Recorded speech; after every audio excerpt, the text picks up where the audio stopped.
For the last decade, we've been fed a lie. We've been told that if you aren't carrying a heavy, oversized, full-frame camera, you aren't a real professional. We've been told that to get the shot, you need to sacrifice your back, your wallet, and your mobility. But look around. The goalposts have moved. The technology has shifted. And if the rumors hitting the industry right now are true, Sony is about to drop a piece of hardware that doesn't just challenge that old narrative, it completely obliterates it. We are looking at the potential birth of the Sony A6900, and if you think this is just another camera, you haven't been paying attention to what's happening in the labs. The atmosphere of silence Sony has gone quiet. If you've followed this industry for any length of time, you know exactly what that silence means. It isn't a lack of interest, it's a lack of distraction. While the forums are restless and creators are holding off on their next purchase, the engineering teams are finalizing something significant.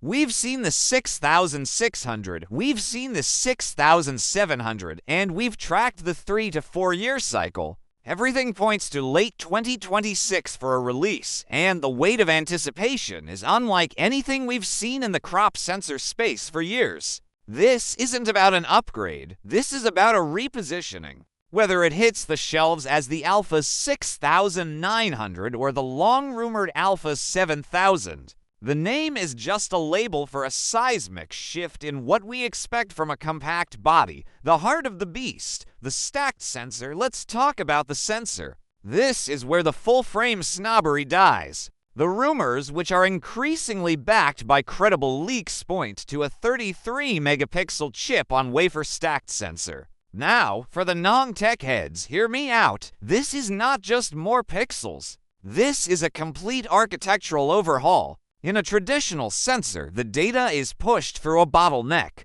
In a stacked sensor, we are bonding a dedicated processing layer directly to the pixel layer. It's like moving from a single-lane road to a high-speed fiber optic network. The readout speed is going to be the real headline. We are talking about the potential to kill rolling shutter in video and deliver blackout-free performance in stills.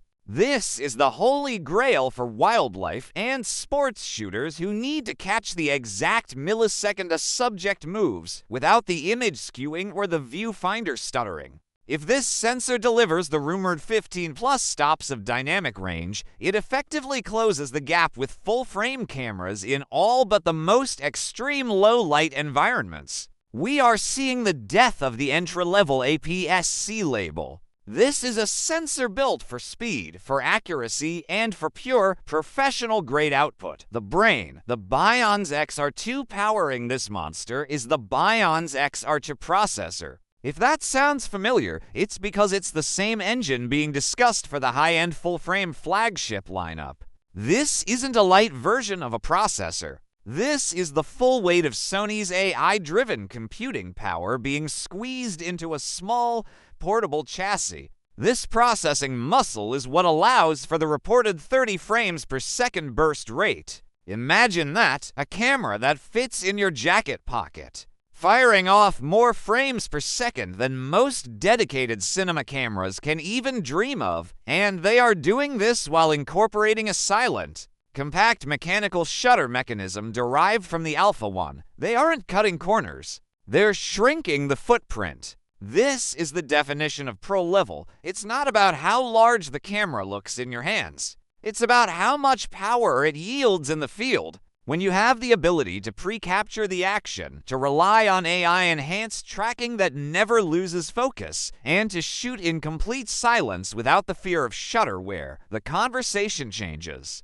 We stop talking about sensor size and we start talking about utility. In 2026, the lens market has finally caught up, with companies like Viltrox, Sigma, and Tamron producing high-quality, fast aperture primes specifically for APS-C. You no longer have to pay a full-frame tax for glass. You can build a professional-grade kit, a wide, a standard, and a telephoto for the cost of a single professional full-frame lens. This camera isn't arriving in a vacuum. It's arriving in a market that is finally realizing that the best camera is the one you actually have with you, when you spend your day hiking for wildlife, running between documentary sets, or just capturing street photography, the weight matters. The fatigue matters. The efficiency matters. Sony understands this. They aren't trying to make a Mini Alpha 1 just for the sake of it. They are making a tool that bridges the gap between the speed of a sports camera and the portability of a travel companion.